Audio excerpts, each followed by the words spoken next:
Hi everybody. So today's lesson we're going to be talking about compound inequalities.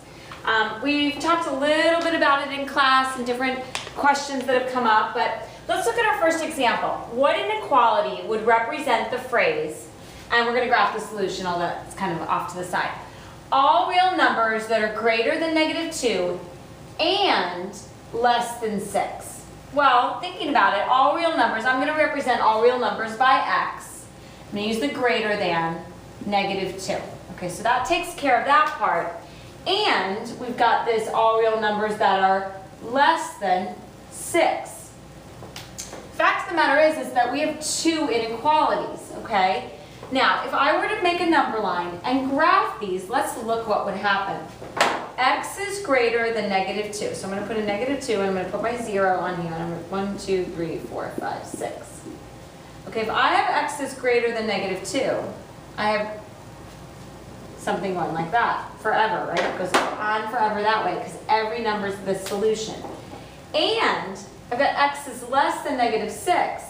I've got a graph going here and going this direction. Well, that graph of both of them together is where they overlap. Now, typically with and inequalities, we would just draw the number line, put our -2 and our 6 and our 0 in the middle, and we can actually draw it as one graph. Open holes at both ends, and everything in between would be the solution set to this inequality. All right, and this is called a compound inequality. It's called a compound inequality because there's more than one part. There's two parts to it, okay? It's also called a conjunction. Okay? And a junction, like with a railroad, is where things intersect, isn't it? A railroad junction. And this is actually, if we look back, it's where both of these two graphs intersect. Okay? All right.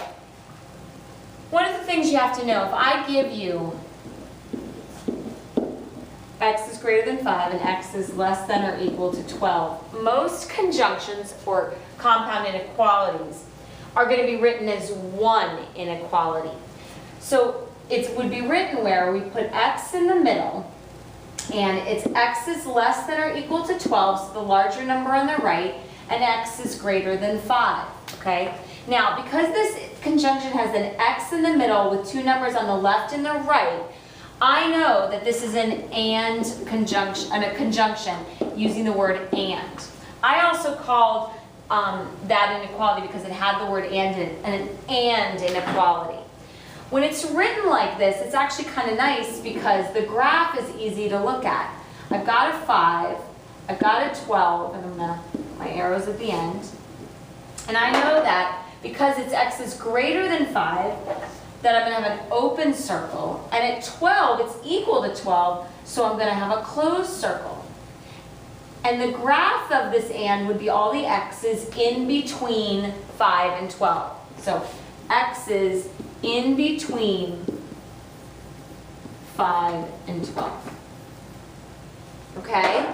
All right, well, let's look at some graphs. Let's see if we can graph some. So the first one I gave you is -2 is less than or equal to x less than 4, okay? So I look at it, this is an and inequality, okay? It's an and inequality because x is in between the two numbers and it's a conjunction. So I look at my graph, I've got -2, I'm going to put 0 on this graph, and then 4. I'm going to look at it, I want all the x's in between 4 and -2. And because it's equal to, I'm going to use a closed circle. Okay? All right, and so that would be my graph. I don't have to graph it separately. When they're written as two different inequalities, you can write them separately and then shade the overlap. But this is an and inequality, we're going to write it as one graph. Now, the one thing I always say to my students is that if it's an and graph, then the graph is inside the numbers. Meaning we're shading in between 4 and -2. Okay? All right. Let's look at a more complicated inequality. So So number 1. Now I skipped B. I'm going to go over that again just to make sure everyone's got it tomorrow.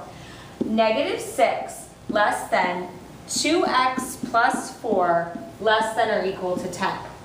Okay, so on the more involved inequalities, we have to solve them so we've isolated x to the middle of the compound inequality. So the first thing we're going to do is we're going to do that backwards PEMDAS. So we're going to isolate the variable. So I'm going to subtract 4. But remember how I always say with an equation, whatever you do to the left side, you have to do to the right. You have to balance it. So we actually have to do it to every part. I have to subtract the 4 to the right and to the left. Okay, and so I'm going to get negative 10 is less than or equal to 2x less than or equal to 6. Okay, so now we need to be really careful and make sure that we don't forget we have to do it to every piece of the equation. So then I'm isolating x, I'm going to divide by 2. But again, whatever I do to one piece of the inequality, I have to do to all of them. And in this case, it's almost got like 3 separate places that I've got to do it. All right, so now I've got negative 10 divided by 2, which is negative 5, less than or equal to the x, because these cancel, less than or equal to 6 divided by 2, which is 3. Now, I've got my beautiful and inequality in simplified form. I'm going to put a 3 on my graph, arrows going out from, and then a negative 5, and I'm going to graph closed circles with every true thing. I want all the x's in between 3 and negative 5, or negative 5 and 3. Okay? All right, let's try another one. Oops, sorry.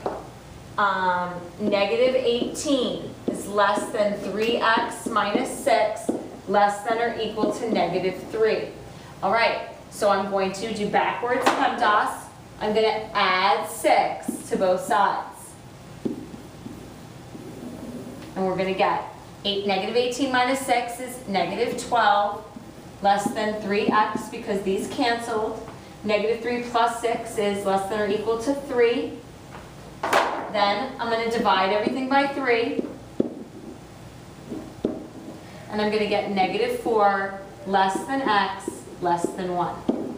Okay? I'm going to graph it on a number line. I put 0 on this graph, and here's 1, and then here's negative 4. And I want open circles because there's no equal to in my inequality symbol. And I want everything in between negative 4 and 1. Okay? All right, I want you to save number 3 for tomorrow. We're going to practice that in class. And we're going to move on to OR inequalities. Okay? OR inequalities. Let's look at this next one. What inequality would represent the phrase, and let's graph the solution. All real numbers that are less than 0. Okay, so all real numbers, which would be x, less than 0. Or greater than or equal to 5. So x is greater than or equal to 5. All right, now I'm going to graph this. So here's my number line, here's 0, and here's 5. Okay? I want x is less than 0. So less than 0 means towards the negative, that way. And x is greater than 5, from 5 I'm going on to the right. So now an OR graph looks different than the AND graph. The OR graph is actually pointing outward. And I always say that. ORs go out. Now they're not all going to always go out because different things are going to happen along the way. But for now, when we look at these, I want you to think ORs point out, ANDs point in, and ORs point out. Okay. So let's look at how we graph an OR inequality. Oops, what happened? I think I need to scroll down. All right, I think I missed it. All right, so let's look at x is less than negative 3 or x is greater than 6. All right, so when we graph it, we're going to go to negative 3. We're going to go to 6. I'm going to put 0 somewhere in the middle. And I want x is greater than 6. And I want x is less than negative 3. The nice thing about the OR graphs is that, and I'm checking the time because I promised you guys I'd be under 11 minutes. The OR graphs actually are going to have the word OR in the inequality. They are still compound inequalities, meaning they have more than one part. But the OR is actually going to be physically in the expression. Whereas the AND had the 3 parts with the x in the middle. The ors won't be written like that. They'll be written with the word or. All right, so let's look at one harder example. Negative 3x minus 4 is greater than negative 3, or x minus 6 is greater than 1. All right, so basically, guys, what I want you to think about is that we have to do these as separate equations, or inequalities. So negative 3x minus 4 is greater than negative 3. We're going to solve just like any regular equation. Plus 4 to both sides. We're going to add 4 to both sides, and then we're going to be left with negative 3x is greater than 1. And then we're going to divide by negative 3. Those will cancel. When we divide by a negative, what do? We flip the sign. So this would be x is less than negative 1/3. So don't forget about that flipping of the sign when we divide by a negative. Okay.